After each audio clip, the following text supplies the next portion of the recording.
हरे कृष्ण। ओम श्री विष्णवे नमः। श्रद्धा, समर्पण और साधना से जुड़े सभी प्यारे भक्तों को मेरा कोटि कोटि प्रणाम। प्रिय श्रोताओं, आज हम प्रवेश कर रहे हैं उस गूढ़ मोड़ पर जहाँ कथा अब केवल विचार नहीं देती बल्कि हृदय की गहराइयों को भी स्पर्श करती है। यह है वैशाख मास की अमूल्य कथा यात्रा का 21वां दिवस। अब तक आप जिस रथ पर सवार थे वो अब गति पकड़ चुका है। ना कोई संदेह, ना कोई प्रश्न, केवल पूर्ण विश्वास और प्रभु की ओर निर्बाध यात्रा। 21वां दिन वो समय है जब साधक की आंखें बंद होने पर भी प्रभु का स्वरूप साफ दिखाई देता है, जहाँ कथा का हर संवाद आत्मा की प्रतिध्वनि बनकर गूंजता है। ये वो पड़ाव है जहाँ अब आपकी श्रद्धा ही आपकी साधना है, आपका मौन ही आपकी प्रार्थना है और आपकी आँखों से बहता हर आंसू अब प्रभु की उपस्थिति का प्रमाण बन चुका है। ऐसे दिव्य क्षण में अगर कोई रथ से उतरता है तो वह केवल कथा नहीं बल्कि जीवन का सबसे बड़ा अवसर खो देता है।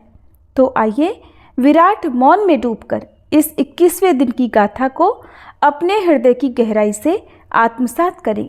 21 दिन की साधना जगा दे आत्मबोध, कथा करे वो काम जो न कर सके नित्य शोध। सभी प्रेम से बोलिए श्री कृष्ण भगवान की जय। भारतीय इतिहास के मध्यकालीन भक्ति विकास में निताई और निमाई का नाम बड़ी श्रद्धा से लिया जाता है।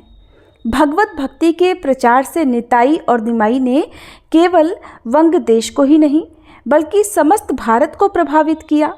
नित्यानंद मधुराति मधुर भक्ति सुधा का पान करके रात दिन उन्मत्त की तरह हरिनाम ध्वनि से असंख्य जीवों का उद्धार करते रहते थे। शस्य श्यामला वंग भूमि के वीर भूमि जनपद के एक चाका गांव में शाके 1395 के माघ मास में श्री नित्यानंद का जन्म हुआ था। उनके माता पिता हाणाई पंडित और पद्मावती बड़े धर्मनिष्ठ थे। दोनों विष्णु भक्त थे। एक बार पद्मावती ने स्वप्न में एक महापुरुष को देखा।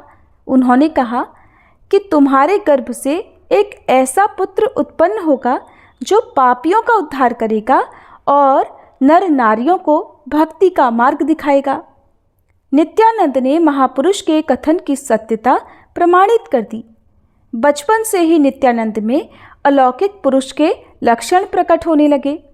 वे श्री कृष्ण की बाल लीला का अनुकरण करते करते उन्मत्त हो जाया करते थे और बचपन से ही संसार के प्रपंचों के प्रति वे उदासीन रहने लगे। कहते हैं कि एक बार आप श्री राम लीला में लक्ष्मण जी का अभिनय कर रहे थे। अभिनय करते करते आपको भावावेश हो आया। मेघनाद के साथ युद्ध का प्रसंग था। जैसे ही आपको शक्ति बाण लगा आप मूर्छित होकर पृथ्वी पर गिर पड़े। अब जो बालक हनुमान बना था वो अबोध था। वो लाने गया था संजीवनी बूटी, लेकिन भूल कर वो बालक अपने घर चला गया। जब उसे आने में बहुत देर होने लगी तो लोग इन्हें जगाने लगे, परंतु ये तो सचमुच मूर्छित थे, फिर भला जागे कैसे? लीला देखने वालों में वैद्य, डॉक्टर आदि भी थे।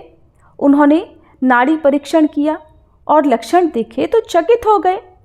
इनकी नाड़ी की गति मंद हो गई थी।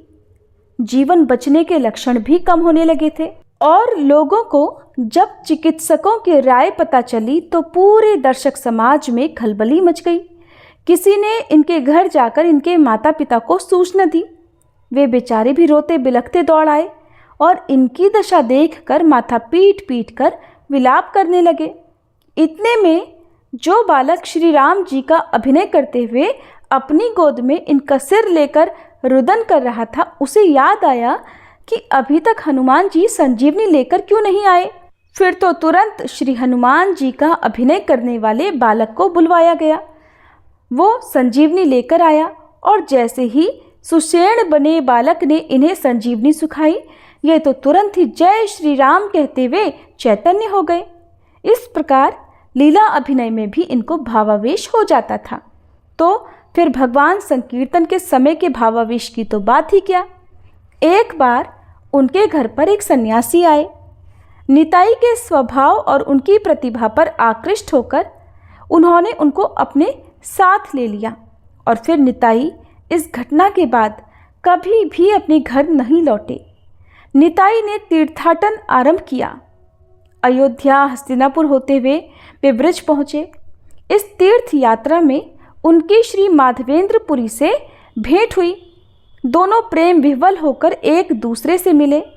इसके बाद निताई वृंदावन में एक पागल की तरह भगवान श्री कृष्ण के अन्वेषण में घूमने लगे। बिना मांगे कोई कुछ दे देता तो खा लेते, नहीं तो भूखे ही रह जाते।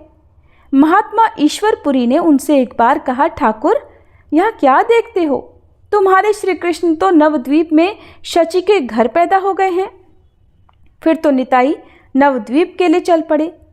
नित्यानंद नवद्वीप पहुंचकर नंदन आचार्य के घर ठहर गए। निमाई पंडित यानी श्री चैतन्य ने अपने शिष्यों सहित निताई के दर्शन किए। उनके कानों में कुंडल थे, शरीर पर पीतांबर लहरा रहा था। उनकी भुजाएं घुटनों तक लंबी थीं। उनकी कांति अत्यंत दिव्य थी। निमाई अपने आप को अधिक समय तक नहीं संभाल सके। श्री गौरचंद्र ने उनकी चरण वंदना की। नित्यानंद ने उनको अपने प्रेमालिंगन में आबद्ध कर लिया। दोनों ने फिर अद्भुत कंप, अश्रुपात, गर्जन और हुंकारे से सारे वातावरण को प्रभावित कर दिया। चैतन्य ने कहा, बंगाल में भक्ति भागीरथी के प्रवाहित होने का समय अब आ गया है। निताई और निमाई की अलौकिक छवि ने नवद्वीप को मनोमुग्ध कर लिया। माता शची निताई को अपने बड़े पुत्र के समान मानती थी। उनके जीवन की अनेक अलौकिक घटनाएं हैं। एक बार वे गौर के घर अवधूत वेश में पहुंच गए। निताई के नयनों से आंसू बह रहे थे। मधुर हरिनाम का रसना से उच्चारण हो रहा था। वे बाह्य ज्ञान शून्य थे।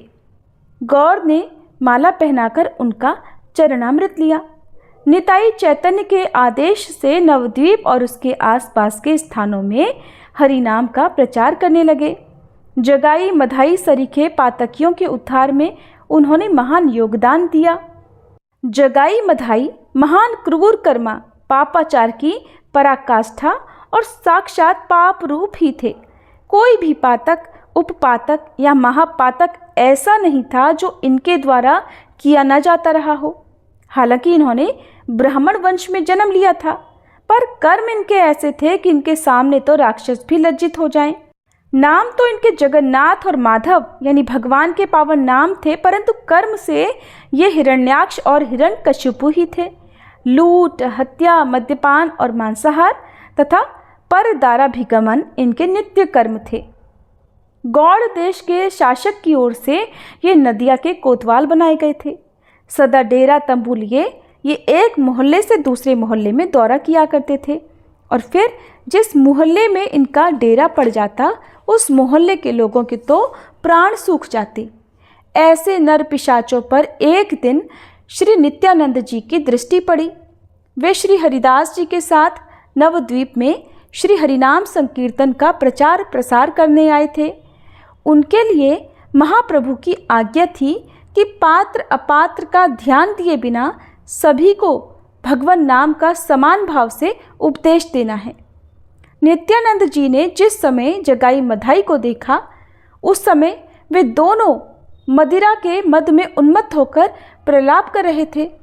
लोगों के द्वारा उन्हें पता चला कि ये हैं तो ब्राह्मण कुमार ही, परंतु राजमद से उन्मत्त होकर ये तो चांडालों से भी पतित हो गए हैं। उनकी इस शोचनीय दशा पर नित्यानंद जी को बड़ी दया आई।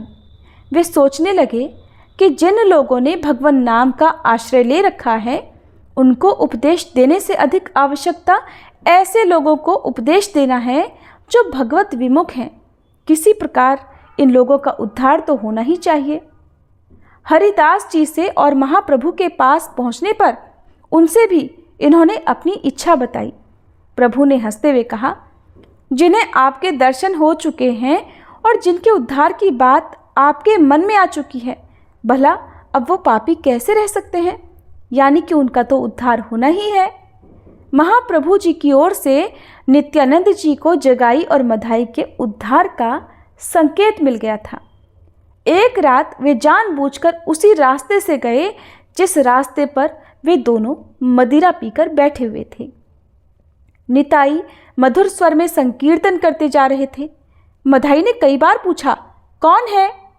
लेकिन इन्होंने जानबूझकर उत्तर नहीं दिया। और जब डांट कर उसने पूछा कि बोलता क्यों नहीं, तो इन्होंने विनोदपूर्ण लहजे में कह दिया, प्रभु के यहाँ संकीर्तन में जा रहा हूँ, हमारा नाम है अवधूत। अवधूत नाम सुनते ही मधाई चिढ़ गया और चिढ़कर बोला, क्यों बे बदमाश, मुझसे दिल लगी करता है? ऐसा कहकर उस दुष्ट ने पास में पड़े हुए एक घड़े के टुकड़े को उठाकर श्री नित्यानंद जी के सिर में मारा। सिर से रक्त की धार बह चली। इस पर भी नित्यानंद जी को इस पर बिल्कुल क्रोध नहीं आया, बल्कि वे तो अपने नाम के अनुरूप आनंद मगन हुए भगवान नाम का गान और नृत्य कर रहे थे। इन्हें शाप देने की जगह वे करुणा मूर्ति भगवान से कातर स्वर में प्रार्थना करने लगे, प्रभु इन ब्राह्मण कुमारों का उद्धार करो, मुझसे इनकी दुर्दशा देखी नहीं जाती। मधाई नित्यानंद जी को इस प्रकार प्रेम मगन नृत्य करते देखकर और चिढ़ गया और फिर से उन्हें चोट पहुंचाने के लिए तैयार हो गया, पर जगाई के समझाने बुझाने पर शांत हो गया। उधर महाप्रभु के घर पर कीर्तन प्रारंभ होने ही वाला था। भक्तों की मंडली इकट्ठी हो गई थी कि किसी ने इस बात की सूचना महाप्रभु को दे दी। तुरंत संपूर्ण भक्त मंडली के साथ महाप्रभु वहां पहुंच गए। महाप्रभु ने जब नित्यानंद जी के सिर से रक्त प्रवाह होते देखा तो उनके क्रोध का पारावार नहीं रहा और उस समय उनका करुणा वरुणालय रूप प्रलयकारी रौद्र रूप में परिणत हो गया और वे चक्र चक्र कहकर सुदर्शन चक्र का आह्वान करने लगे। महाप्रभु को अत्यंत क्रोधाभिभूत और सुदर्शन चक्र को आकाश से उतरते देखकर श्री नित्यानंद जी ने सुदर्शन चक्र से आकाश में ही स्थिर रहने की प्रार्थना की और फिर महाप्रभु के चरण कमलों में सिर रखकर कहने लगे, प्रभु आपका ये अवतार दुष्टों के संहार के लिए नहीं बल्कि उनके उद्धार के लिए हुआ है। आपकी दया के मुख्य पात्र तो ये ही हैं। फिर प्रभु जगाई ने तो मेरी रक्षा की है, इसने मधाई को मुझ पर दूसरी बार प्रहार करने से रोका है, इसलिए ये आपकी परम कृपा का अधिकारी है। प्रभु जगाई ने मेरे निताई की रक्षा की है। यह सुनते ही महाप्रभु का सारा क्रोध विलुप्त हो गया और उन्होंने तुरंत जगाई को हृदय से लगा लिया। प्रभु का स्पर्श पाते ही जगाई के जन्म जन्मांतर के पाप क्षण भर में ही नष्ट हो गए और उसका अंतःकरण निर्मल हो गया और वह महाप्रभु के चरणों में फूट फूट कर रोने लगा। जगाई को इस प्रकार प्रेम में अधीर होकर रुदन करते देखकर मधाई के भी हृदय में अब पश्चाताप की ज्वाला जलने लगी। उसे भी अपने कुकृत्य पर लज्जा आने लगी। आंखों में आंसू भरकर वह भी गदगद कंठ और आर्तवाणी से कहने लगा, प्रभु हम दोनों भाइयों ने मिलकर समान रूप से पाप किए हैं। आपने तो एक ही भाई को अपनी चरण शरण दी है। नाथ हम दोनों को अपनाइए, हम दोनों की रक्षा कीजिए प्रभु। ऐसा कहते कहते मधाई भी प्रभु के चरणों में आंसू बहाते हुए लौटने लगा, परंतु मधाई के ऊपर से महाप्रभु का रोष अभी गया नहीं था, क्योंकि उसी ने तो स्वामी जी को चोट पहुंचाई थी। वे गंभीर स्वर में बोले, मधाई देख, तूने अगर मेरा अपराध किया होता तो मैं तुझे क्षमा कर देता, पर तूने तो श्रीपाद नित्यानंद जी का अपराध किया है, इसलिए तू उन्हीं से क्षमा मांग। जब वे तुझे क्षमा कर देंगे तभी तू मेरा अनुग्रह भाजन हो सकेगा, नहीं तो तेरा कल्याण बिल्कुल संभव नहीं। ये सुनते ही मधाई श्रीपाद नित्यानंद जी के चरणों में जा पड़ा और आंसुओं से उनके चरणों को धोने लगा। उसका ये पश्चाताप देखकर श्रीपाद करुणा विगलित हो उठे। उन्होंने महाप्रभु से कहा, प्रभु मेरे हृदय में इस मधाई के प्रति अणु मात्र भी रोष नहीं है। अगर मैंने जन्म जन्मांतरों में कोई भी सुकृत किया हो तो उसका पुण्य मैं इन दोनों भाइयों को देता हूँ। इतना सुनते ही प्रभु ने दौड़कर मधाई को अंक में उठा लिया और कहने लगे, मधाई अब तुम मेरे अत्यंत प्रिय हो गए हो। श्रीपाद की कृपा से तुम पाप रहित हो गए हो। उन्होंने अपने सभी पुण्य प्रदान कर तुम्हें परम भागवत वैष्णव बना दिया है। ऐसे करुणा विग्रह और पतितोद्धारक थे श्रीपाद नित्यानंद जी, जिन्होंने अपने ही ऊपर प्रहार करने वाले को भी न केवल क्षमा कर दिया, बल्कि अपने जन्म जन्मांतर का पुण्य भी दे दिया। तभी तो महाप्रभु चैतन्य भी उन्हें अपना बड़ा भाई मानते थे। श्रीपाद नित्यानंद जी चैतन्य महाप्रभु के साथ नवद्वीप से पुरी आए। फिर उनके आदेश से गौड़ देश में हरिनाम का प्रचार करने के लिए चल पड़े। गौरांग के कहने पर उन्होंने पुनः विवाहित जीवन में प्रवेश किया। अंबिकानगर के सूर्यदास की कन्या वसुधा और जाह्नवी का उन्होंने पाणी ग्रहण किया। वे खड़दह में भगवती भागीरथी के तट पर निवास करने लगे। उनके वीरचंद्र नाम का एक पुत्र भी हुआ। एक दिन भगवान श्याम सुंदर के मंदिर में हरि का नाम लेते लेते वे सदा के लिए अचेत हो गए। भगवान ने अपने भक्त को अपना लिया। जीवों के हृदय के अज्ञान रूपी अंधकार को दूर करने के लिए श्री दिवाकर भक्त जी मानो दूसरे सूर्य के समान हुए। इन्होंने बड़े बड़े रजोगुणी क्रूर प्रकृति के राजा महाराजाओं को उपदेश देकर भक्ति पथ पर आरूढ़ किया। वे सब सदा सर्वदा आपकी आज्ञा का पालन करने में तत्पर रहते थे। जिस प्रकार परिपक्व फलों के भार से वृक्ष नम्र हो जाते हैं, उसी प्रकार आप अपने सद्गुणों के कारण अत्यंत विनयशील थे। बड़े ही सद्भाव पूर्वक भगवत प्रसादान और उपदेशामृत से संतों का पालन पोषण करते थे और प्राणी मात्र के उपकार में तत्पर रहते थे। श्री दिवाकर जी का जन्म राजस्थान के देवासा ग्राम में हुआ था। उनके पिता श्री कर्मचंद वैश्य परम भगवत भक्त थे। श्री दिवाकर जी की पितामही भी बड़ी उदार हृदया और साधु सेवी थी। इस प्रकार श्री दिवाकर जी में भक्ति के संस्कार उनके रक्त में ही विद्यमान थे। श्री सीताराम जी आपके इष्ट और श्री अग्रदेवाचार्य जी आपके गुरु थे।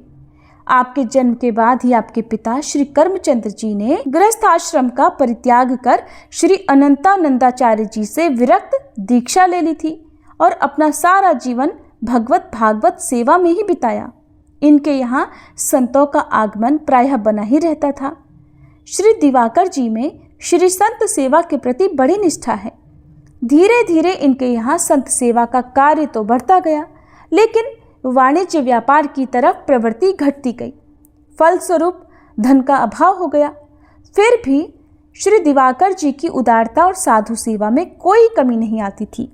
जब भी कभी घर में सीधा सामग्री का अभाव होता तो ये अपनी गुदड़ी किसी वणिक के यहाँ गिरवी रखकर सामान ले आते और जब पैसों की व्यवस्था हो जाती तो उसे छुड़ा लाते। एक बार इनके घर पर 20 संतों की एक मंडली आ गई। घर पर कुछ सीधा सामान तो था नहीं, इसलिए इन्होंने अपनी गुदड़ी एक वणिक के यहाँ गिरवी रख दी और उससे खाद्य सामग्री लाकर संतों का सत्कार किया। संयोग की बात, इस बार पैसों की व्यवस्था नहीं हो सकी और ये गुदड़ी भी छुड़ा नहीं पाए। धीरे धीरे समय बीतता गया। शीत ऋतु आ गई और फिर कड़ाके की सर्दी पड़ने लगी।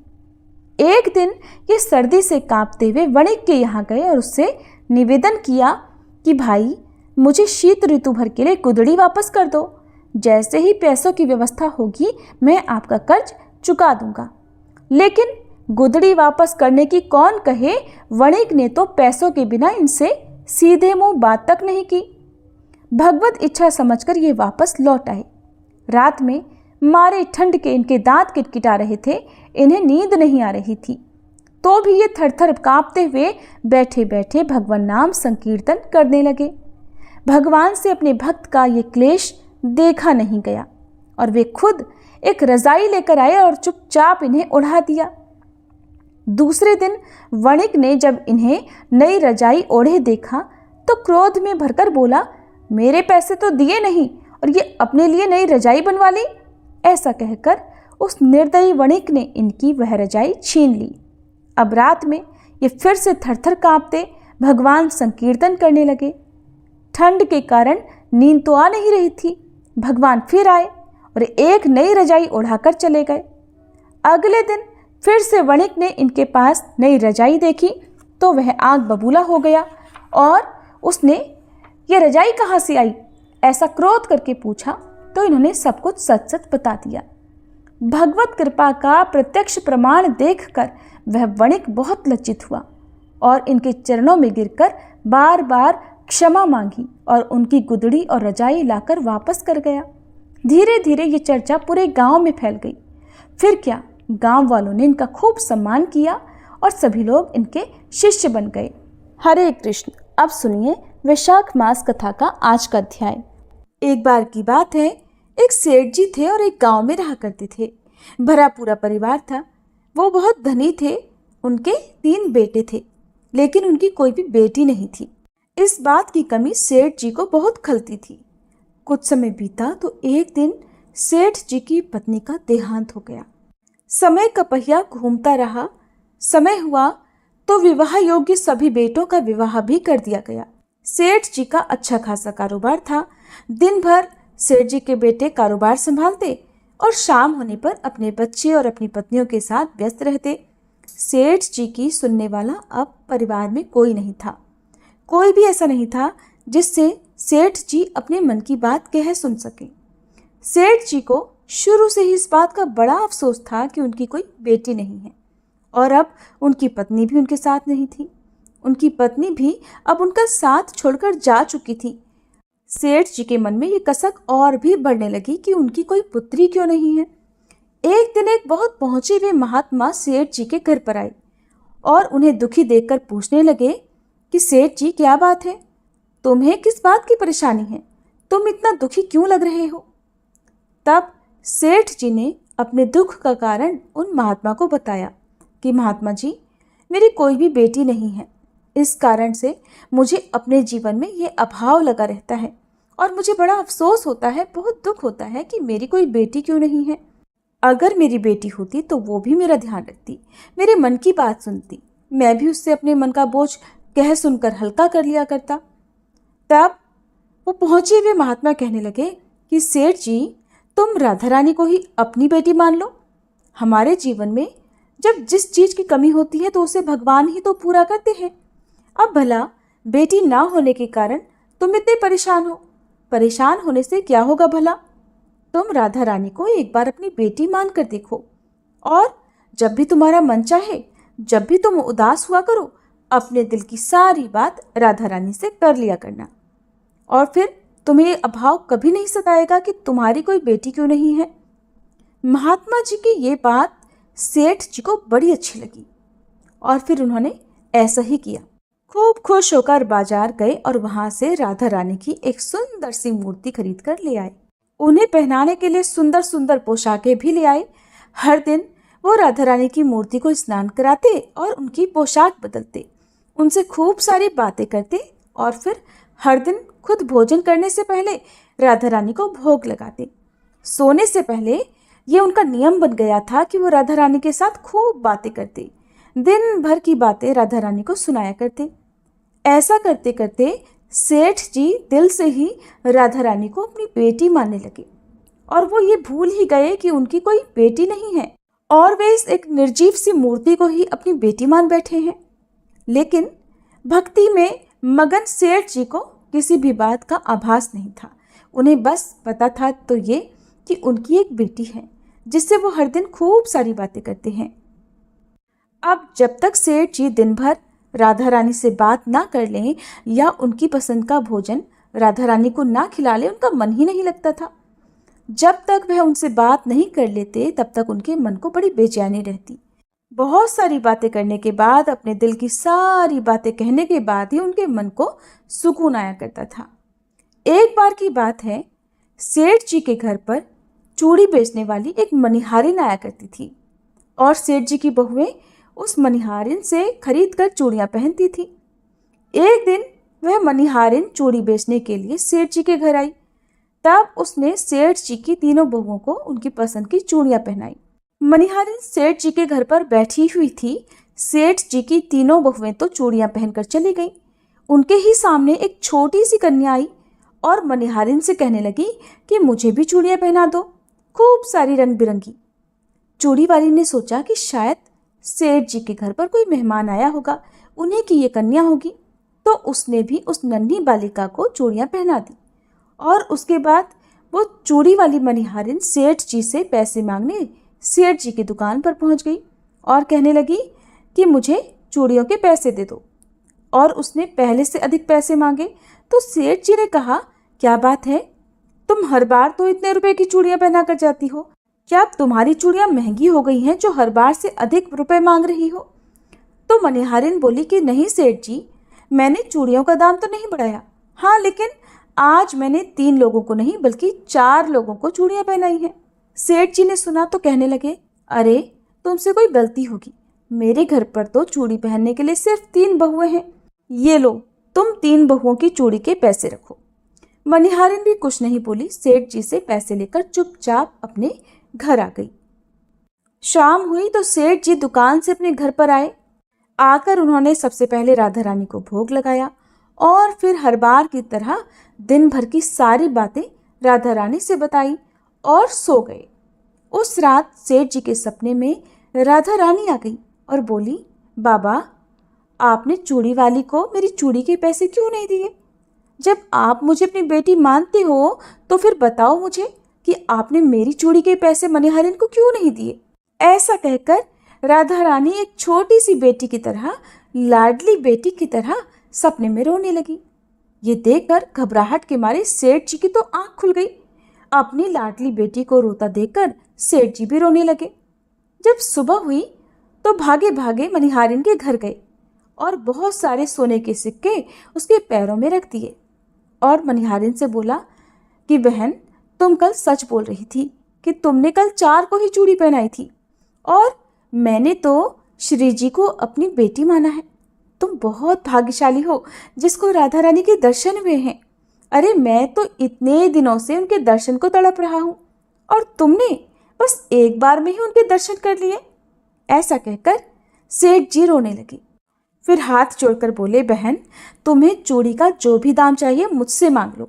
सेठ जी को रोता देखकर मनिहारिन की आंखों में भी आंसू आ गए और मन ही मन सोचने लगी कि जब मुझे खुद राधा रानी के दर्शन हो ही गए हैं तो फिर भला मुझे सेठ जी से दाम क्यों लेने और मुझे इससे ज़्यादा क्या चाहिए। वो भी सेठ जी के सामने हाथ जोड़कर बोली कि आपके ही कारण मुझे राधा रानी के दर्शन हुए हैं और मेरा ये जीवन सफल हो पाया, अब मुझे कुछ नहीं चाहिए। तो प्रिय श्रोताओ, जब हम भगवान को सच्चे मन से पुकारते हैं, उनकी पूजा करते हैं, उन्हें जिस भाव से भी पूजते हैं, वो हमें उसी भाव में दर्शन भी जरूर देते हैं और हमारे मन के भावों का वो हर समय ध्यान भी रखते हैं। इसीलिए भगवान को आप चाहे किसी भी रूप में पूजें, बस आपके मन के भाव सच्चे होने चाहिए तो भगवान आपकी सारी परेशानियां दूर करते हैं। आपके जीवन में जिस भी बात का अभाव होता है वो अभाव भी दूर करते हैं। ये थी आज की कहानी। अगर आपको अच्छी लगी हो तो कमेंट बॉक्स में ज़रूर बताइएगा। अब सुनिए आज का वैशाख मास महात्म्य। आज श्री सूत जी महाराज सुनाएंगे सुंदर गंधर्व का वशिष्ठ जी के शाप से राक्षस भाव को प्राप्त होकर फिर उससे मुक्त होने का वर्णन, साथ ही एक गंधर्व पत्नी के उद्धार की कथा। ऋषियों ने पूछा, हे सूत जी महाराज, वह राक्षस कौन था जिसने भगवान विष्णु के भक्त महात्मा ब्राह्मण को कष्ट पहुंचाया? तब श्री सूत जी कहने लगे, हे ब्राह्मणों, पूर्व समय की बात है।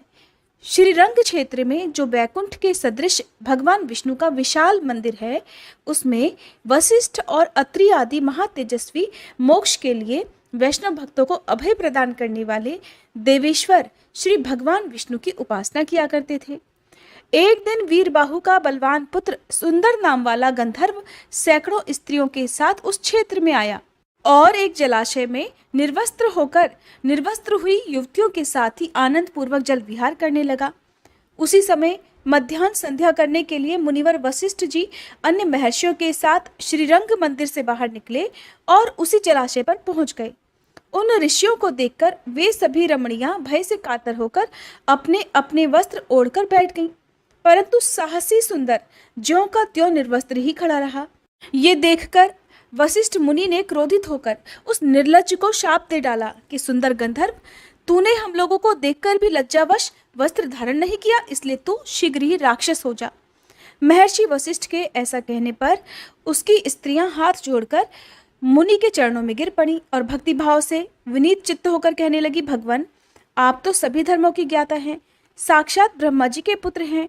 हे दया सिंधु, पति ही नारियों का उत्तम भूषण कहलाता है। पतिहीन नारी 100 पुत्रों वाली होकर भी संसार में विधवा ही कहलाती है।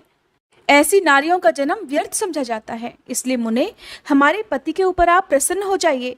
तत्वदर्शी मुनियों को एक अपराध क्षमा कर देना चाहिए। हे दया सिंधु, सुंदर आपका शिष्य है, इसलिए इसे क्षमा कर दीजिए। सुंदर की पत्नियों के इस प्रकार प्रार्थना करने पर वशिष्ठ जी कहने लगे, सुंदरियों, मेरा वचन कभी व्यर्थ नहीं होगा। इससे छूटने का एक उपाय बताता हूँ, उसे श्रद्धापूर्वक सुन लो। ये राक्षस के समान आकार वाला सुंदर आज से 16 वर्षों के बाद इच्छानुसार घूमता घामता सर्व पापहारी वेंकटाचल पर पहुंच जाएगा और वहां चक्र तीर्थ पर जाएगा। हे दिवांगनाओं, चक्र तीर्थ पर महायोगी मुनिवर पद्मनाभ जी रहते हैं। उन्हें खा जाने के लिए जब ये आक्रमण करेगा, तब ब्राह्मण की रक्षा के लिए भगवान विष्णु का भेजा हुआ उत्तम चक्र इसका मस्तक काट डालेगा। इसके बाद शाप से मुक्त होकर ये तुम्हारा पति सुंदर अपने पुनर्स्वरूप को प्राप्त होकर फिर से स्वर्गलोक में चला जाएगा। श्री रंगनाथ में भक्ति रखने वाले वशिष्ठ जी ऐसा कहकर शीघ्र ही अपने आश्रम को चले गए।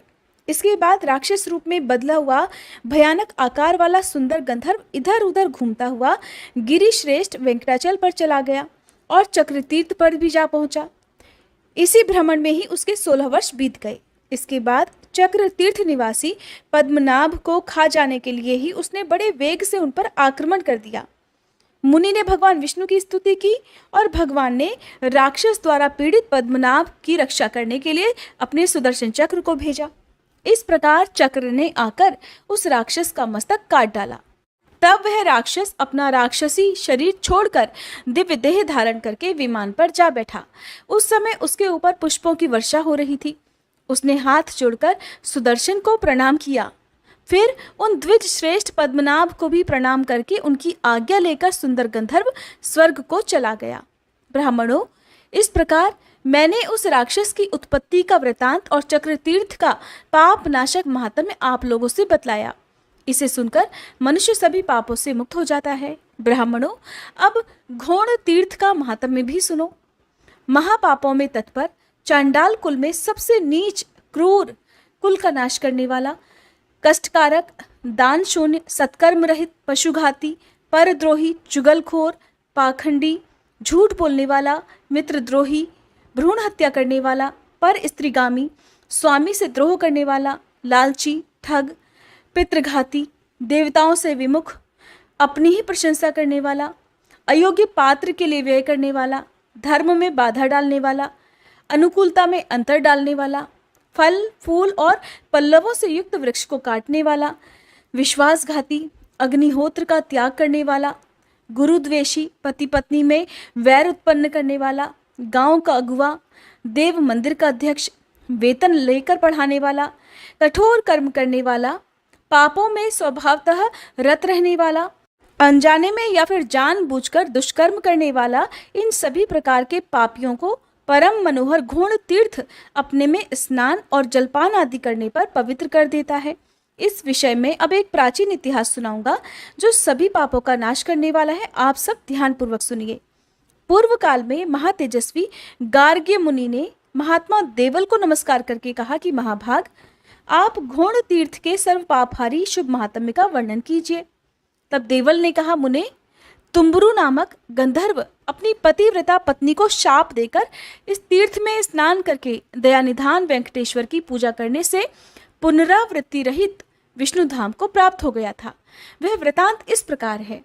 एक दिन तुम्बुरु नामक गंधर्व ने अपनी प्यारी पत्नी से इस प्रकार कहा, देवी, सब पापों का नाश करने वाले माघ मास में सूर्योदय के समय इस तट पर भगवान विष्णु की पूजा करनी है।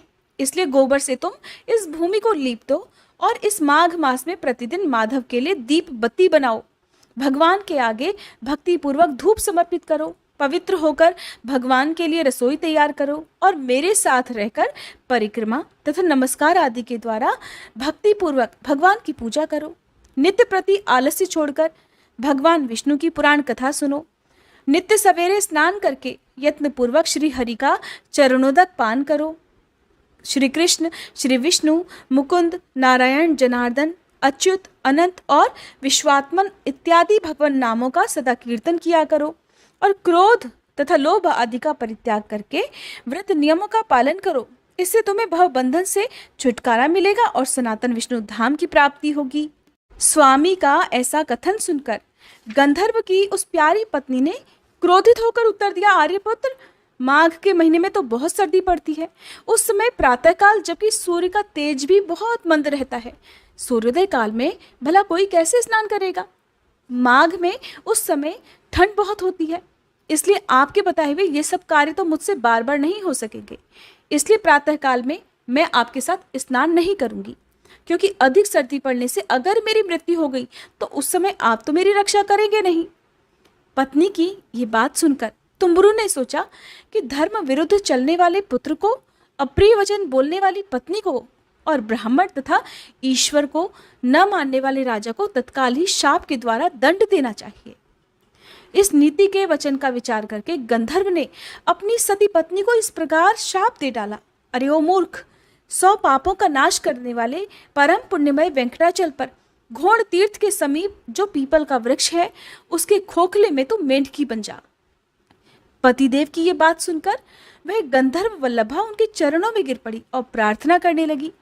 तब तुम्बुरु ने उसे शाप से मुक्त होने का यह उपाय बताया कि अपनी इंद्रियों पर विजय पाने वाले परम तपस्वी महाभाग अगस्त्य मुनि जब महातिथि पूर्णिमा को परम उत्तम घोड़ तीर्थ में जाकर स्नान करेंगे और उसी पीपल वृक्ष के समीप बैठकर शिष्यों को घोड़ तीर्थ का महात्म्य बतलाएंगे, उस समय पीपल के खोखले में ही एकाग्र चित्त होकर जब तुम मोक्षदायक घोड़ तीर्थ का महात्म्य सुनोगी, तब सभी पापों का नाश करके मेरे साथ आ मिलोगी। गंधर्व के ऐसा कहने पर उसकी धर्म पत्नी चुप हो गई। स्वामी के शाप से उसने मेढक के शरीर में प्रवेश किया और धीरे धीरे शेषाचल के शिखर पर घोड़ तीर्थ के दक्षिण उस पीपल वृक्ष की खोखल में जाकर रहने लगी। उसके बाद किसी समय अगस्त्य जी मनोहर वेंकटाचल पर गए।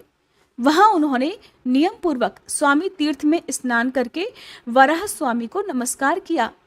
इसके बाद उस तीर्थ के दक्षिण वेंकटेश जी के मंदिर में जाकर वेदों के द्वारा जानने योग्य विशाल नेत्र वाले सनातन देव दयानिधान श्रीनिवास जी को मस्तक झुकाया।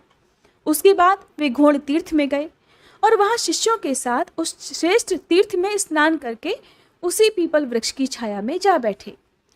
उस समय उन्होंने शिष्यों से भक्तिपूर्वक घोड़ तीर्थ का पवित्र महात्म्य वर्णन किया, जो ब्रह्म हत्या का नाश करने वाला तथा सभी मंगलों और समस्त संपदाओं को देने वाला है। उस महात्म्य को सुनकर वह मेंढकी पहले की तरह गंधर्व पत्नी के मनोहर स्वरूप को प्राप्त होकर योगी अगस्त्य जी के चरणों में गिर पड़ी और कहने लगी, योगियों में श्रेष्ठ हे दयानिधान अगस्त्य जी, मेरी रक्षा कीजिए, रक्षा कीजिए।